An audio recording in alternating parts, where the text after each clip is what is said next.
Do you want to heal your body or gut, but you've heard that you can't do it safely while pregnant or breastfeeding? Or are you sad or overwhelmed at the thought of wanting to heal your body, but you feel like you don't know what you can do while breastfeeding? If you've ever wanted to heal your body or improve your gut health while breastfeeding, then this episode is for you.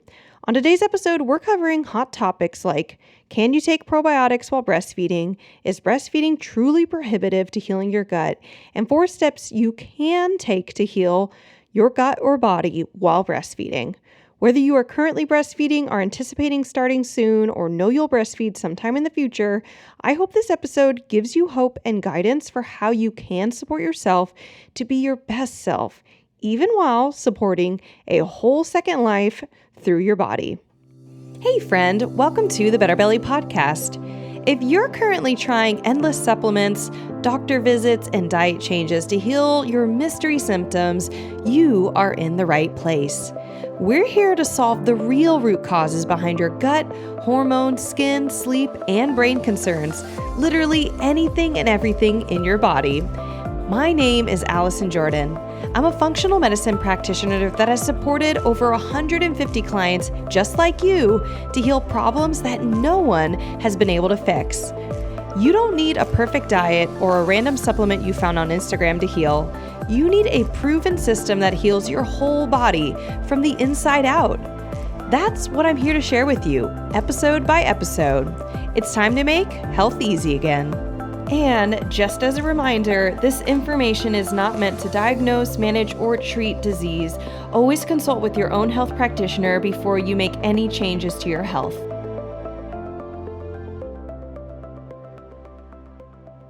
All right, guys. So this episode has been something that I've definitely had clients, that I've definitely consulted with clients in my office before, and know that I've gotten questions when clients have been doing the BetterBelly blueprint and have to stop because they get pregnant or they, and then of course they're breastfeeding for some portion of it. So today's episode, unfortunately, will not cover in-depth pregnancy because there's a lot of similarities to breastfeeding, but it is its own conversation piece.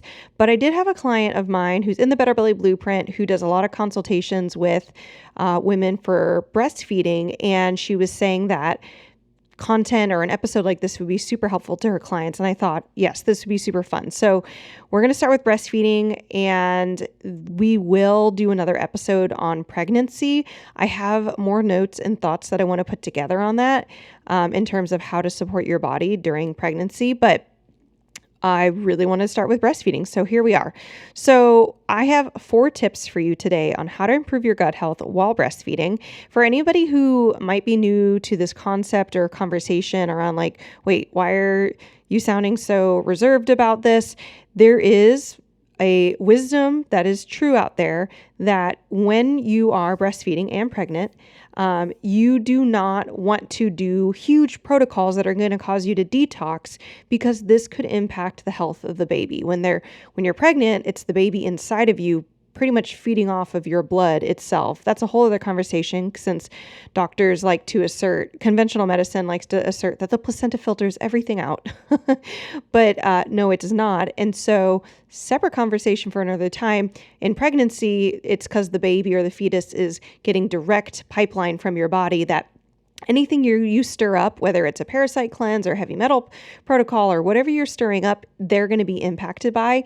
But then secondarily with breastfeeding, it's the same thing where your body is going to get rid of toxins, any toxins, whether it's a detox specifically, like again, a parasite protocol or a liver protocol, or if it's just your day-to-day living, your body's going to be getting rid of toxins that it can through any method it can. And typically, if you're not breastfeeding, your options are going to be breathing, sweating, pooping, peeing. Those are going to be really big ones right there. But when you are breastfeeding, you have this additional way that liquids are getting out of your body, and your body will put anything into that liquid that it can or need to. Most of the time, we talk about breast milk and its protective properties for babies of all the probiotics and prebiotics and different, all the calories and fat and proteins that it needs inside of the milk. It's a really amazing substance, but the other thing we know, and if you've ever breastfed before or pumped before, you might be familiar that your milk can look different on a morning to evening, day to day, mealtime to not mealtime basis. And it can look more yellow. It can look more green. It can look all sorts of funny colors, and it can have to do with food you're eating. Are there a lot of B vitamins in what you're eating? Can make it look more yellow. Things like that. There are things that are getting into your milk that are not necessarily only nutrients. And so general wisdom has led us to this point where not only are there medications or supplements that aren't safe to take during pregnancy or breastfeeding, but there are methods of healing that typically are okay if it's just you, but not so safe or not so good if what's coming out of you is ending up into another person, especially a very, very small human being that's either not born yet or recently born and is really they don't have a very good detox system. Babies, they just often are having to deal with whatever they're being exposed to. And that's why they're more prone to eczema and sleep issues and colic, because they cannot handle the toxins or issues that they're going to be exposed to. So that's a quick, for anybody who's totally new to this concept of like, wait, why are there limitations? Why are you talking about it so cautiously? Now, many of you listening to this are probably, and I say this just because we're on a podcast. You've already sought out unique and different information about how to heal your body. And so you might already know that, dang it, there's limitations on how much I can do for myself when I'm breastfeeding, but what can I do? And so today I'm going to be covering 4 things you can do to improve your gut health and your whole body health while breastfeeding. Because again, your gut health is your whole body health. Your gut is your doorway to the rest of your body. That's how it's designed. Just how your lungs are designed to get oxygen to the rest of your body, your gut is designed to get all sorts of, not just oxygen, but way more things into the body. And if there's gut health issues going on, you're going to have whole body health issues. That you're going to have potentially chronic pain, insomnia, skin issues, mood issues, etc. So if we can help the gut, we can help the rest of the body. So without further ado, let's jump into the 4 tips. Number 1, don't panic. I felt a little bit when I wrote this one that I should be writing some like Hitchhiker's Guide to the Galaxy, like, don't panic, bring a towel, something. I don't mean to sound overly simplistic is what I mean to say. And the reason I start with this as your number 1 tip is that I work with a lot of clients who are very health conscious. They try really hard to improve their health. And despite their best efforts, they are still sick. And I see as a pattern over and over again that these women, primarily women, though also men, and especially if we're talking about breastfeeding, we're talking about women. Women are, when you're taking your health really seriously and you're trying to feel better, you're really discouraged if something stops you. So I get clients all the time who start working with me and then they find out they're pregnant and they have to stop their protocols that they're on. Or they have been trying to find healing in their body and they finally find me, or they talk about maybe it's some other practitioner they found, but they say, oh man, I can't do all the things that they normally do with their clients because I'm still breastfeeding. And there's this discouragement, and even just sometimes logical conclusions. I'm just going to speak out. I don't actually want you to fully sink into this or believe it. And by believe it, I mean, I don't want you to sink into emotional despair over it. But just to say some thoughts that they're dealing with is, oh no, if I have bad gut health, won't the toxins from just the general gut issues end up in my breast milk? Potentially. It will be at higher concentrations if you try to detox or heal it. So that's still worse in the long run. But there's certain things when you got pregnant, when you started breastfeeding, before that point, you knew what you knew on how to take care of yourself and you did what you could. Whether you know more now than you did 9 months ago when you got pregnant, or whether you already known how to take care of yourself for the past 5 years and only decided recently that you have enough symptoms, maybe it's fatigue, maybe it's headaches, that you want to do something about it. And now you're like, well, now I want to do something about it and I can't. That can be frustrating. So first off, I just want to encourage you, allow yourself to feel those emotions. Be frustrated. Be like, yeah, there are some limitations I'm under right now. feel that. You are allowed to feel that. You're allowed to feel it multiple times a day. There's a lot going on when you are pregnant and breastfeeding in terms of losing sleep and putting your life on the line for another human being. You're doing your best and they still might not be thriving. There can still be issues with latching or colic or sleep, and you're doing your best. So give yourself grace, no matter how old your baby currently is, or if they're even unborn and you're just trying to think about what's next. Give yourself grace, be gentle with yourself, because when you adding on that, like where you're at with your body, yes, you might not be able to do everything and throw everything in the kitchen sink at yourself right now, but you can do some things, which I'm going to tell you about in the next 3 tips. And at the same time, I don't want you to sink into this kind of emotional despair that can really be discouraging for our spirits. It can really weigh on us. It can really drain us. And if you have enough other things potentially draining you, everything from the baby itself to your life to potentially the toxins or issues that are causing you to have all your symptoms in your body, we don't need, as much as we can mitigate the additional layer of kind of psychological pressure on ourselves to be perfect and fix everything now, then just know your baby will be fine. Anything that happens to them in this stage that maybe you feel that it's happening to them because you yourself do not have the best health, we can forgive ourselves and they can heal. Your child, just like your body, is designed to heal. It is a self-healing mechanism. This is an osteopathic medicine principle that your body is an intelligently designed creature, that its cells and the way that the body has been designed is to get healthy. And our goal as stewards of our own bodies is to unlock the keys of what is keeping our bodies from getting to that optimal healthy place. And if breastfeeding means that you can't do everything that a non-breastfeeding person can do, that's okay. You're still doing an amazing thing that a non-breastfeeding person currently is not doing. So give yourself not just grace, give yourself the actual like you're doing something amazing and your body and your baby will heal. Anything that might happen in this period that wouldn't otherwise happen if you were healthier, that's okay. You will heal. Okay, so that's number 1. That's like my little pep talk. Re-listen to that. And I maybe gave that more time than you felt like I needed to, but I could say this all day long. I could have a whole episode on this because we need so much mental and maternal care for ourselves when we are being maternal. And I know I've been there when I was pregnant with my first daughter, which I'm going to share about more. When I was pregnant and breastfeeding with her, I could deeply tell that something was off in my gut health, and I really pinpointed that a parasite cleanse would help me, and I knew I had to wait until I was done breastfeeding, and I knew I personally did not want to wait. I did not want to end my breastfeeding sooner than a year just for that.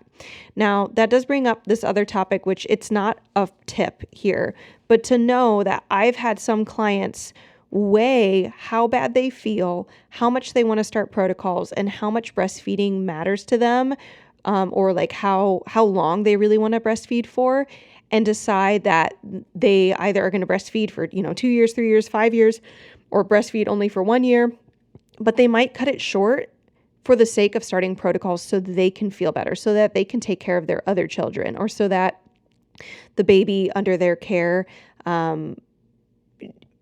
they can be a better mom to that baby because they're starting to feel better. And if that means ending breastfeeding, some of my clients choose to do that sooner than they otherwise would find ideal. Some of my clients say, I don't feel bad enough and I value breastfeeding high enough for not just nutrients that the baby's getting, but for the bonding, etc., that they are doing that. So this conversation, and honestly, point number 4 is going to sound, I'm going to bring up this concept again. At the end of the day, there's no one right answer. There is you, the mama, with her values, her own intuition. You have control over the situation. You are not a victim, even though you might feel like one. Again, because you can't do everything a non-breastfeeding person can do. But again, you are doing something that a non-breastfeeding person can't do, which is giving life to another human being. So, number 1, don't panic. Number 2, and this is the biggest step that I would really advocate for. And it's not the sexiest step, meaning it's not going to fix all your problems. this is the step that maybe people resist the most. And this is probably one of the reasons I advocate for it the most, because I really want to convey its value. And that is step number 2, or tip number 2, test and plan. Test and plan. What does this mean? This means that when you're still breastfeeding, you can still do lots of functional medicine tests to figure out what is driving your symptoms. And what do I mean when I say functional medicine tests? I'm typically referring to non-blood work tests that are done with a functional medicine or integrative or holistic provider that looks deeper. It looks at more markers of problems than what you're going to find in a hospital. So like a hospital, if they're even thinking halfway robustly, they might be like, oh, maybe we'll do an H. pylori test on you. Well, when they do that test, it's a stool test, but it's like one marker, or it's for one pathogen. With functional medicine tests, you might do a stool test, but you're going to get 25 or 50 markers on that stool test back. And so it's going to give you a lot more information. It'll check more than one pathogen in your body. We use a stool test called the GI map test by Genova Diagnostics. I get all of our lab testing for our clients in the BetterBelly Blueprint program, and for my VIP clients, we get all the testing at wholesale pricing for our clients, which saves hundreds and hundreds of dollars for them on average. But I'm actually pulling up a episode. If you want to learn more about functional lab testing, I have a podcast episode on this. Okay, so I'm pulling this up using my handy dandy tool, my podcast vault. You can have access, by the way, to my full podcast vault by going to betterbellytherapies.com/get-the-vault, or clicking the link in the show notes. And you can get a spreadsheet of all of our podcast episodes that we update every month. So as long as you just save the link to the spreadsheet, we literally update all of our episodes and put them by category. So I just went over and grabbed it since I'm ad-libbing some of this. And I'm talking about episode 74. It's titled The Hierarchy of Lab Tests and What Lab Tests You Need. And I talk a lot more about the functional lab testing that we do in our program and what's included in them and why we do each of them. And again, it'll give you just more of a baseline understanding of, when I say test, I don't mean test that they do at a conventional hospital. But when you are breastfeeding, you can do every test under the sun, pretty much other than hormone testing, and get very accurate results. Now, if you're breastfeeding and you are now having a period, a regular cycle again, and you've had a couple, you could actually also be eligible for any type of hormone testing. I really like to use the Dutch test, which is a urine-based test. Again, most of these tests are kits that you just do at home. They get mailed to you. Super, super easy. They're not all like you have to go to the lab and get blood. Blood work is limited in what it can do. It has really beautiful things it can do, but it's also super limited, which I get into again on episode 74. So if you want to go listen to that, you can check the link in the show notes, and we have that episode linked there, or go to my vault and get the vault. But when you test, this will now tell you what your issue is. And this is so important because ultimately, whether you're breastfeeding or not, you cannot guess your way into healing. There are so many, the more that you learn about the body, or I could say the more that I've learned about the body, the more ways I can see why guessing doesn't work, and why saying, I'm going to try low histamine diet now. Now I'm going to try doubling my protein intake. Now I'm going to try a digestive enzyme. There are reasons these things don't work, and there are reasons that they do work. So people who advocate eat more protein, there are logical scientific reasons why people will feel better just following that advice. But you either have already tried those things, or you don't want to waste your energy trying potentially really difficult things that are going to exact your like limited maternal focus, right? You're like, I'm already tired. I already have a lot of brain fog. I already am sleep deprived. I need to know whatever I'm going to do is going to work. So you don't have time to try out 10 different diets and see which one works, or find out none of those diets that you tried worked. So the best way to avoid taking and making strategies that waste your time and energy and potentially money is to test to get real data. And what's cool is that when you're breastfeeding, you can get that data. And even if you can't act on it now, you now have the data. You now know, like when I was pregnant with my daughter, I knew I wanted to do a parasite protocol when I was pregnant with her, right? And then I knew I was going to wait until I was done breastfeeding. I knew I wanted to wait until I was done breastfeeding until after 1 year, Lord willing, that my body would sustain 1 year of breastfeeding, because I'd had friends that couldn't sustain that long and I didn't know what my personal experience was going to be. But I was able to sustain breastfeeding for longer than a year, and chose to, between what I could sense from my daughter's development and how I was feeling in my body, felt content with cutting it short a little bit. And she transitioned onto food full time, and I transitioned onto a parasite protocol. I knew based off of testing that I wanted to do that. And it was so nice to know that that was my plan. It gave me peace that even on my days when I was pregnant or breastfeeding that I didn't feel my best, I had so much peace that I wasn't like, well, what is it? Is it, a candida overgrowth? Is it all the things that can go on in your head? Am I gluten intolerant? All the little questions you have, they can get silenced. Now, one thing you can do in terms of testing, if you get a test that you can activate right away when you're breastfeeding, is food restrictions. If you get a food sensitivity test, and I personally like the Zoomer test, the Zoomer bundle, it's a series of 5 tests that you get for a massive discount from Vibrant Wellness. We do the wheat, dairy, grains, lectins, and corn Zoomers, and then you get a free food sensitivity panel on top of it. And I have an episode that will come out in the next few months where I'm going to be talking about the difference between why food Zoomer panels are different and better.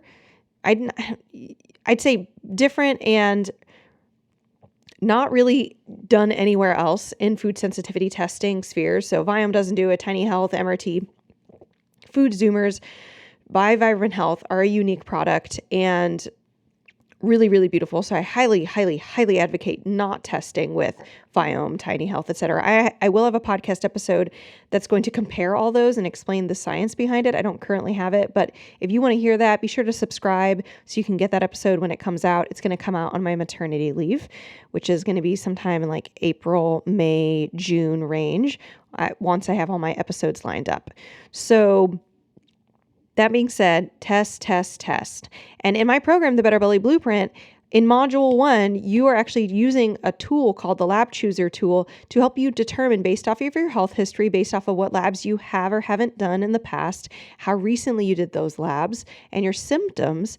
You're determining what labs you even need to do, because not everyone needs the same labs right now. I can't tell you do these 2 labs or these 5 labs. Some of you listening only need 2 labs. Some of you listening need 5 labs.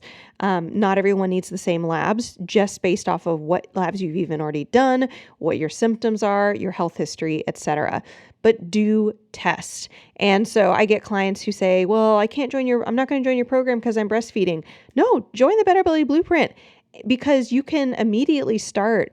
All the first 4 to 5 steps are all about testing and planning what you're going to do once you create your customized health plan. Whether you're breastfeeding or not, the first steps are testing and planning, because we don't want you doing random stuff that you don't end up needing and that don't even work, right? So when you test, then the test results, when analyzed accurately, can put together for you a plan that you then know, okay, when I choose to be done breastfeeding, however long that is going to be, this is what I'm looking at. This is the type of time investment. This is the type of money investment.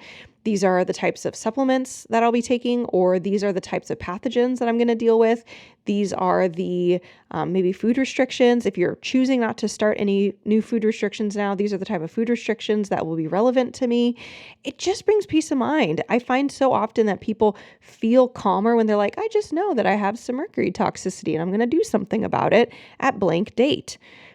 Yeah, again, always go back to, if the information does freak you out, go back to really listening through my number 1 don't panic section, because it's not enough to just say, haha, self, don't panic. That doesn't help. But really have that self-compassion, know your body will heal, just keep re-emphasizing to yourself that you can wait. Your body is not doomed. Nothing is becoming irredeemable that you're currently going through. So that is tip number 2. And it's probably the one I would highlight the most, even though probably tip number 3 and 4 is what everyone really wants, which is like, but what can I do right now? So that's number 1, don't panic. Number 2, test and plan. Highly advocate for this. Do it now. Do it now. It will empower you. It will guide you. It will give you peace of mind of what the issues are that you're dealing with that doctors aren't finding. And you can do it inside of my BetterBelly Blueprint program. You can, if you want to learn more about that program, go to betterbellytherapies.com/blueprint. If you like to read, that's all written. If you like to watch videos, go to betterbellytherapies.com/training. And it's a video where I personally walk you through the 3 steps of the BetterBelly Blueprint, which is my proven process to heal your gut and whole body, even when nothing else has worked. And I share every single step and why it's better than other things you've tried before and kind of details of what's involved, etc. So those are 2 ways you can learn more about it. And those links are in the show notes. So step number 3, support gently. This one I just call super, super vague, but support gently. And this has to do with the fact that whenever you go to do any type of support to your body, let's say a very, very, very common issue amongst my sick clients is that they're sodium and potassium deficient. Very sodium and potassium deficient. Why these 2? Because the adrenal glands control sodium and potassium in the body through a hormone called aldosterone. And if your adrenal glands have been in a lot of fight and flight due to, say, things like chronic pain or chronic infections like parasites, H. pylori, candida, mold toxicity, or chronic toxicity from heavy metals, whatever it is that's making you feel sick, both the experience of feeling sick plus the toxin itself causes the adrenal glands to be an elevated cortisol release, unrelated to any type of psychological stress. You could be the chillest cucumber psychologically in terms of like career, life, whatever. And if you have toxins and pathogens and physical pain or discomfort you're in, this will automatically increase your cortisol output. Well, as your cortisol output increases, all your other hormones that your adrenal glands control also increase. So when your aldosterone's been elevated for a long time, you deplete all your reserves of sodium and potassium. When that happens, you now get all the symptoms of sodium and potassium deficiency, but you also are more predisposed to holding on to toxins because healthy minerals in the body are a part of pushing out bad heavy metals. So something as simple as giving yourself extra salt and potassium in your diet, and there's a lot of ways you can do that. Maybe it's just through food, through adding salt to your, food. I have a whole episode on salt, actually, if people want to hear about this, just because adding salt to your diet is not as simple as it sounds. Not to sound crazy, but all right, sodium. So the episode is called, Is Sodium Causing Your Bloating and Constipation? Now, if you don't have bloating and constipation, but are listening to this episode, you can still listen to this episode and learn a lot about salt and big missteps to avoid, like what not to do when you're increasing your salt. Like a basic one, don't eat table salt, but what salt do you eat and how much of it and all that. I talk more about it in that episode, so that'll be in the show notes. But if you start increasing your salt and potassium intake, you can actually start a heavy metal detox, which is like no one talks about. I feel like heavy metal detoxes are this, like, you have to buy some fancy supplements from some Instagram or TikTok ad for some thing that's, going viral right now. All you need is sufficient sodium and potassium, and you could start heavy metal detoxing. And so when I say support gently, I mean, there are things out there you could do to just generally help yourself that are safe for breastfeeding. That digestive enzymes are typically going to be safe. Amylase, protease, the ox bile, anything that helps you digest fats and proteins. But again, if you are increasing your digestive enzymes, sometimes that cannot play nice with certain pathogens. They don't like that increase. You actually might make your symptoms worse. There's just weird things that can happen at any point. And that doesn't mean you can't do any of these tactics, right? Before I got to the point of stopping breastfeeding with my first daughter, I was doing things to gently support my body.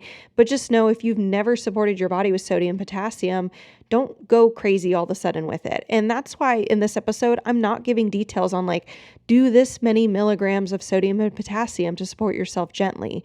I can tell you a therapeutic dose, a minimum amount of therapeutic dose of salt and potassium is 1,000 milligrams each.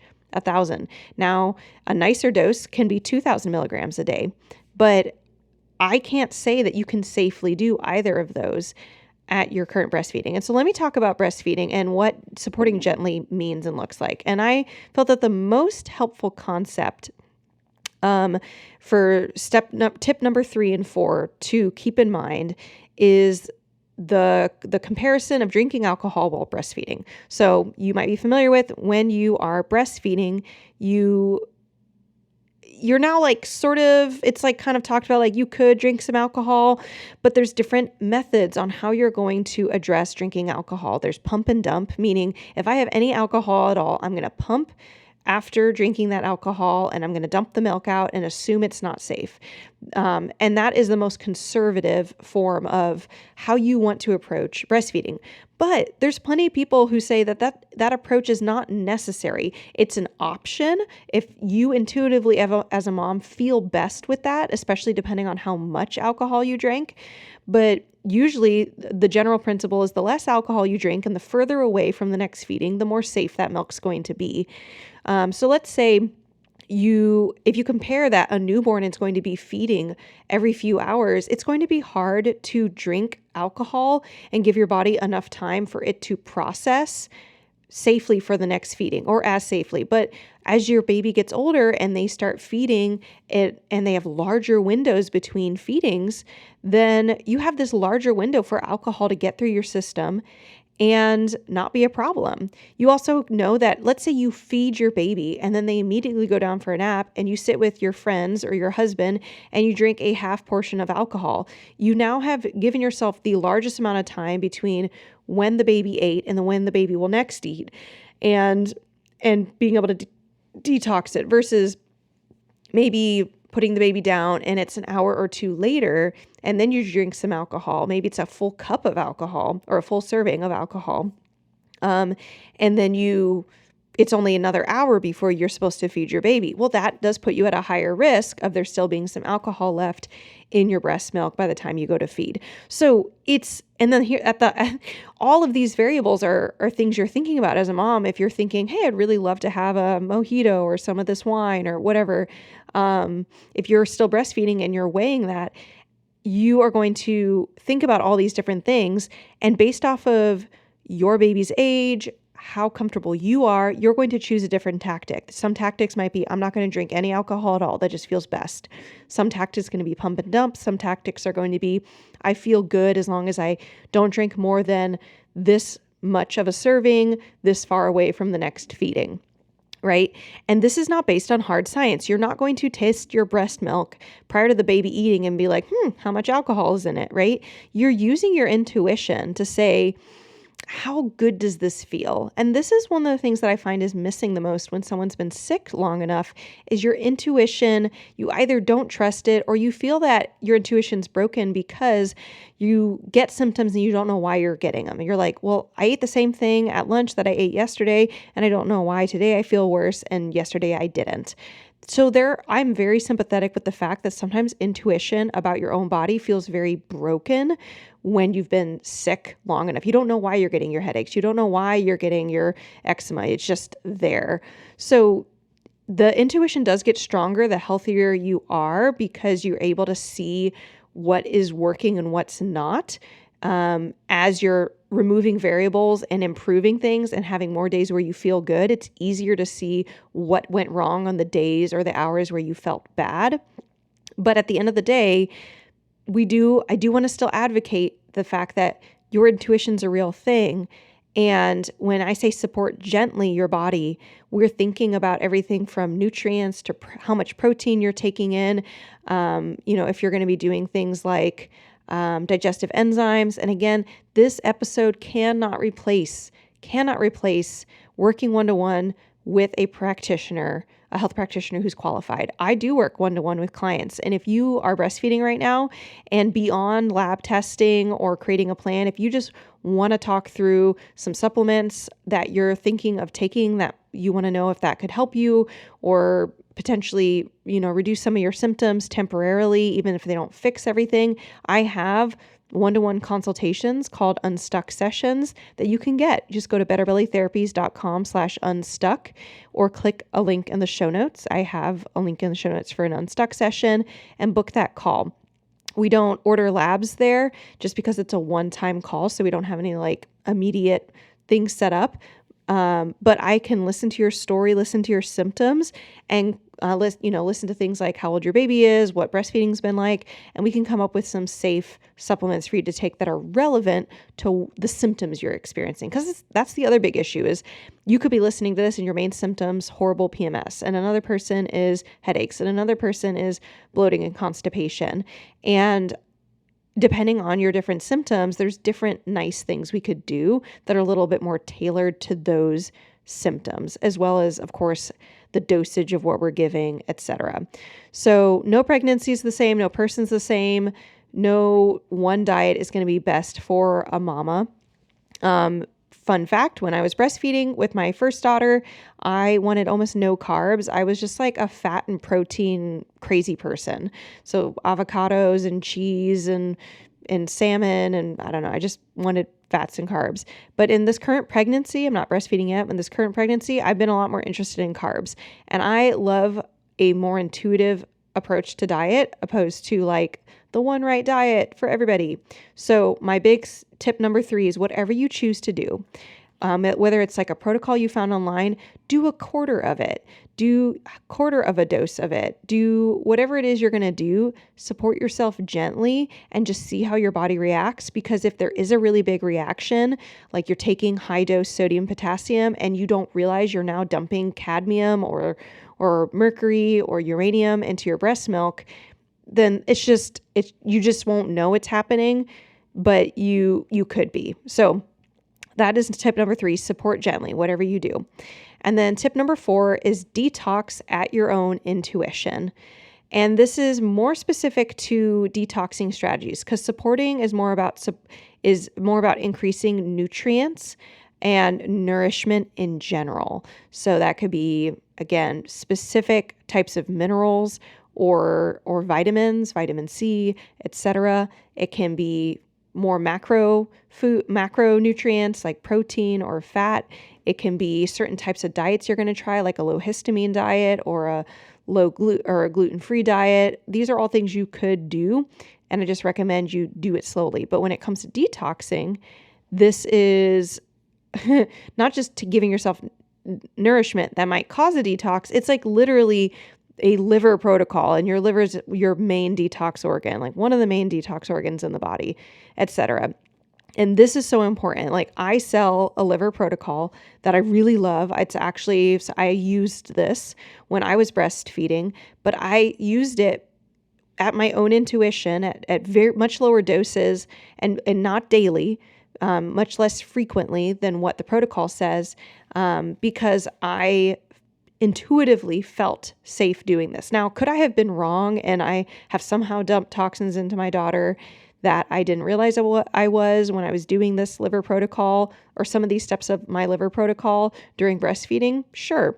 But I intuitively felt very safe doing this. And there were other things when I had her when she was under a year old that I did not feel safe doing, whether that's supplements or putting her in a certain type of car seat or whatever. There were things that just felt wrong, or deciding when I wanted to or how long I wanted to sleep together with her or when I was going to put her in her own crib. All of that, right? There's no one right answer. There is definitely what mama feels best doing. So if you do want my liver protocol, I do just sell this ad hoc, on its own. Go to betterbellytherapies.com/liver because it is something that you don't need testing to do, and it can be helpful for anyone. But just know if you're pregnant, don't do it at all. If you're pregnant, if you're breastfeeding, you gotta be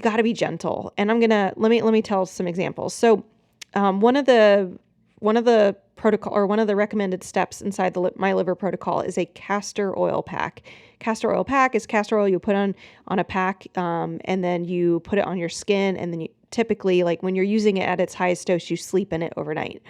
I had a client, and all my clients who start using this for the first time, I say try it for an hour the first time, use it, 2 hours the second time, 3 hours the third time, until you get around to like 5 or 6. You're not going to really wear it in the daytime for usually much longer than 4 to 5 hours, and then you'll switch to nighttime using. But many of my clients, the first time they use it, or the first few times they're using it, like when they do it for an hour, they'll get detox symptoms, and these vary widely. Sometimes it's their normal symptoms simply just get worse when they start using it. Sometimes it's new symptoms they never had. Like I had a client who got really bad nightmares when she first started using it, and that can happen. I had another client in particular I can think of. She had a lot of PMS issues and difficulty losing weight and acne. And when she used the castor oil pack for 1 hour, and she thought, hands down, nothing happened. It felt nothing special about it. She's like, it was on her body for an hour, and just because I told her to, she took it off after an hour, but she did not feel anything that day. Well, the next day she begins to get this acne flare that worse than anything she'd had in a year. And it ended up going on for about 5 days. She stopped the castor oil pack, so she stopped detoxing anything she had, and then eventually resolved. And it was because of the castor oil pack, right? So if you are going to get a skin issue where the skin is trying to get toxins out of it from 1 hour of castor oil usage, how much more is it going to do that to the breast milk, especially if you've never done a castor oil pack? So questions to consider. Have I ever done this detox method before? If no, do even less than what is recommended. Do a smaller dose, do it less frequently. So you could start with the castor oil pack for 15 minutes. I know, pretty crazy to consider that. But if you've never done a castor oil pack, it could be that effective. And what we're looking for is micro doses, because the smaller the doses, the more your body is going to naturally be able to manage it, and it is not going to get dumped into the breast milk. It'll be very, very, very small amounts. Now, I was using the castor oil pack. I'd already been using it for years overnight, and I felt very safe just using it overnight. But I think the first few times I used it, it was in the daytime for like 3 hours, something like that.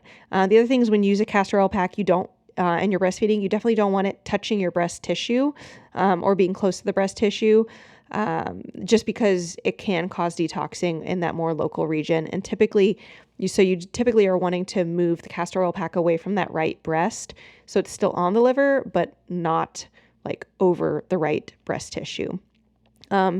There's other supplements in there like liver nutrients. I was using a B6 complex because B vitamins can be helpful for the methylation pathways support.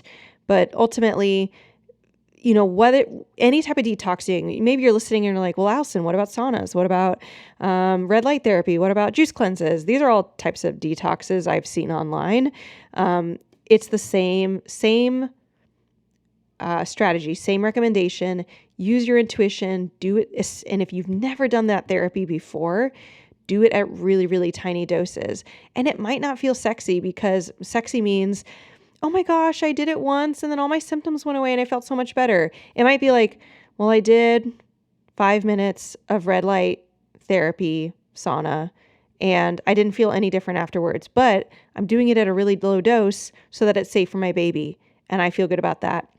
And I'll try it for 5 more minutes the next day, and 5 more minutes the next day. And then the next time, maybe I'll try 10 minutes.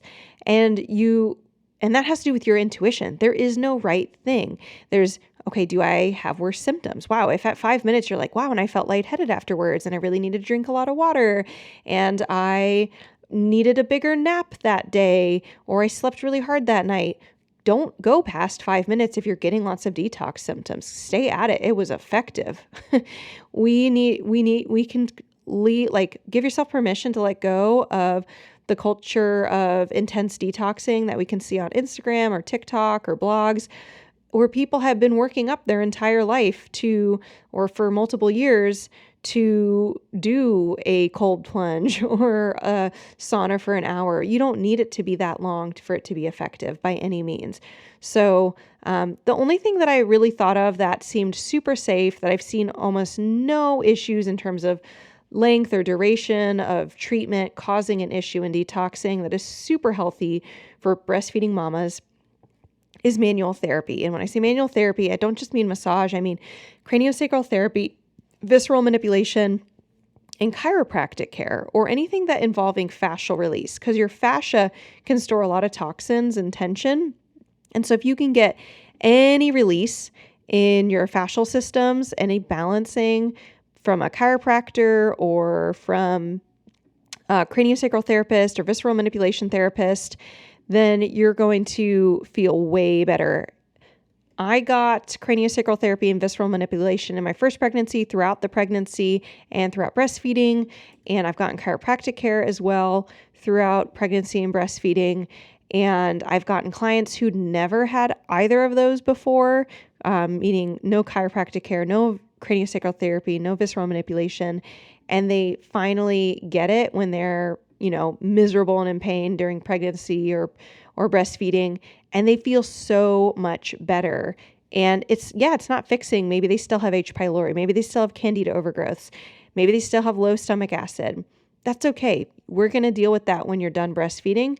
In the meantime, this is something that can still optimize your body and your system, that is gentle, that when you're working with the right practitioner, they're going to listen to your tissues, so they're not going to go too fast, meaning your body will not get too much input, and it'll be safe at the end of the day for your breast milk and for your baby. So those are my 4 steps. Number 1, don't panic. Number 2, test and plan, test and plan, test and plan. Step in time. If you guys like Mary Poppins, that one's so huge. Number 3, support gently, meaning whatever nourishment you give yourself, just don't feel like you need to go crazy ham on it. And then any detox that you do, listen to your intuition. You have to intuition. And if you don't trust your intuition, just dose it as small as you possibly can imagine. Again, instead of an hour minimum for a castor oil pack, 15 minutes. Instead of, 15 minutes for your first time doing a sauna, 5 minutes, or red light therapy or whatever it is that you're going to do that's detoxing. Do it for really, really small chunks of time. And that's it. Those are my 4 tips to improve your gut health while breastfeeding. I would love to support you. If any of these things stood out to you, grab my liver protocol, book an unstuck session, join the BetterBelly blueprint so you can figure out what lab testing you need to do and order it through us with our wholesale pricing, where you're going to save hundreds of dollars.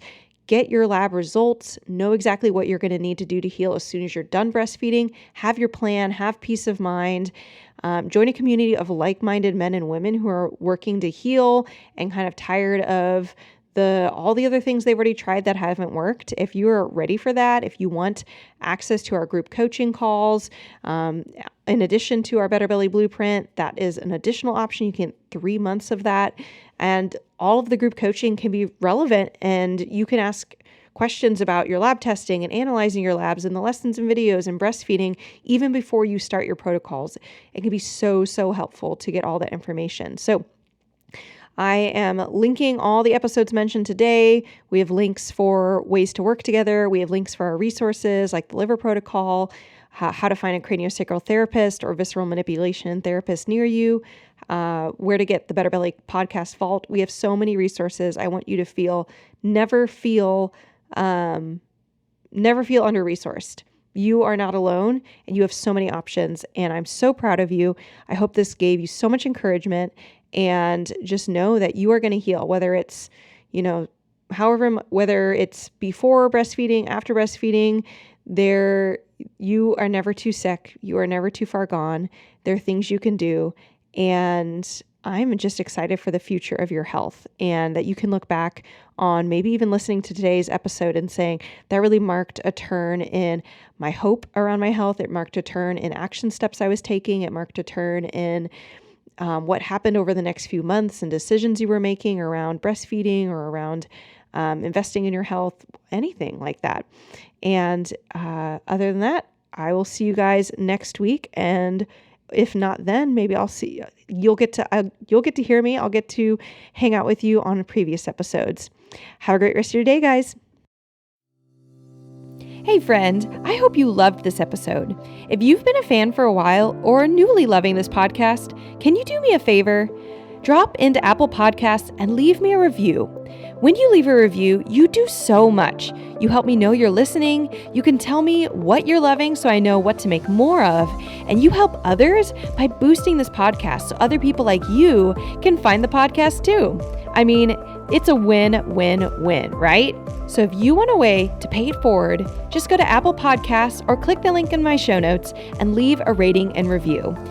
And if you want some more free stuff, just head over to my free Facebook group, betterbellytherapies.com/Facebook, and you can get access to all of my free support for you, including some Facebook group exclusive stuff like my podcast episode vault, where you can search the BetterBelly podcast by topic and find exactly what you need to expedite your healing.